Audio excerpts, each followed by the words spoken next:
Alright guys, my name is James and I am filling in for Mandy this week in the training video.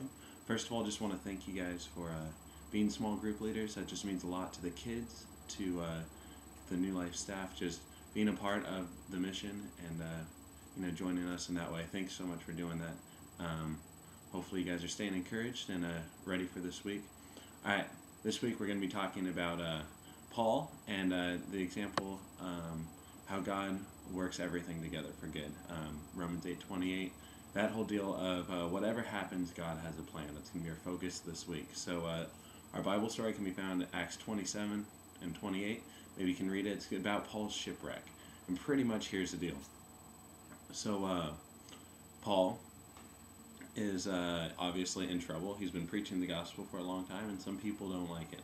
So a lot of the religious leaders, stuff like that, they kind of hate Paul, get him to go to prison, and now they're just sending him on a bunch of trials, and he's on his way to Rome to go talk to the emperor.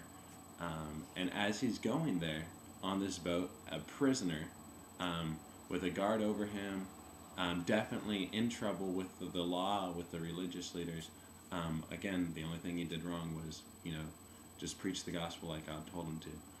But as he's going that way, the boat ride didn't go very well. And that's kind of what we want to teach the kids, is just about how even when things don't seem to be working out in the short run, God has a plan for the long run. So pretty much here's the deal. They're sailing, and as they're sailing, it's just not the right time to sail. There's like some stronger winds, some northeasters, like hurricane status happening with the boat. And they just keep sailing anyway. The captain is telling the guard in charge of the prisoners that it's going to be okay. And the guard decides to listen to the captain of the boat, even though Paul, who obviously gets to talk to God, is telling them that it's not going to be okay and they should stop. So I kind of feel like we do that sometimes too, just listening to maybe worldly influences, the captain over Paul, which is sad, and the kids can maybe relate to that. But as they just keep sailing, the storm comes, hits them for 14 days, 14 nights. They can't eat. They're just constantly working to save the ship and to stay alive. They can't see the sun. They're just getting driven around. There's no control of the boat. They are completely in the hands of fate or the elements, and Paul is the only one trusting God. Everyone else is kind of panicking. So that goes for 14 days. There are 276 people on the boat, only one of them trusting God. And at the end of 14 days, Paul brings out some food, tells them everything's going to be okay. God had told him so, and encourages them to eat. And by everything being okay, Paul meant that everyone was going to survive. The boat, however, didn't really do so good. It kind of shipwrecked along the island of Malta, and as they got to the island of Malta, the whole boat breaks apart, but everyone, all 276 people, got there safely. So even though, obviously, the whole, storm deal was kind of not so much fun, whatever happened, God had a plan, and he brought them safely to the island of Malta, all 276, after 14 days of all darkness, very little eating, all this stuff, they got to the island of Malta.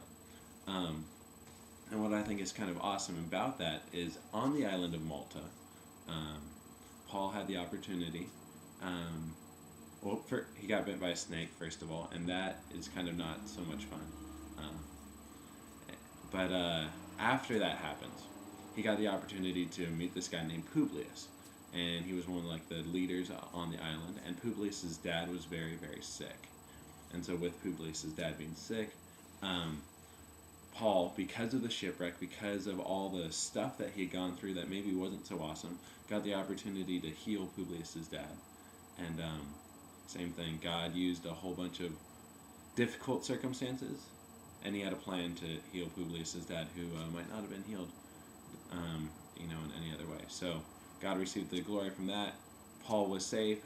The 275 other people on the boat were safe.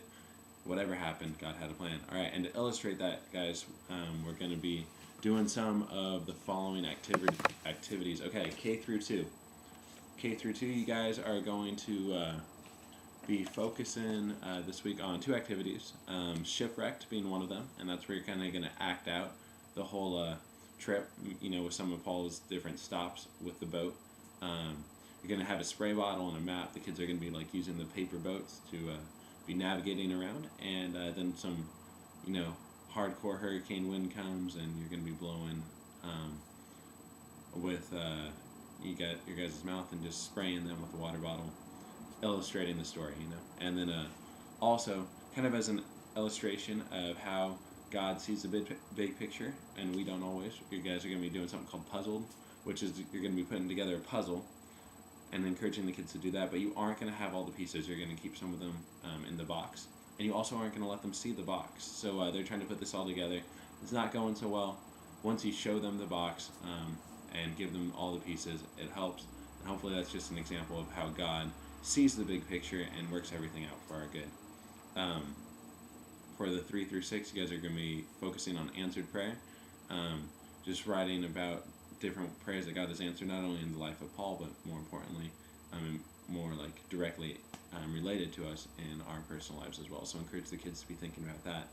And then also you're going to be making a mobile with Romans 8:28 on it, using some index cards and stuff like that. Really, the activities are going to be super fun, but the main way people are going to learn is if you are sharing maybe even some ways that God has worked in your life, so that even difficult situations, you came out of them and realized afterwards that God had a plan. So hopefully you can convey that to the kids, maybe with a personal story. If not with a personal story, just with your attitude. God is in control. He's never let us down, and there's no reason for him to start now. So I hope that you guys have a great week. Be planning on just thinking about that, sharing that, and be asking God to prepare your heart, prepare the kids' heart, maybe to show you an example of a way that He has had a plan in your life personally. All right. Any questions, guys? Talk to me.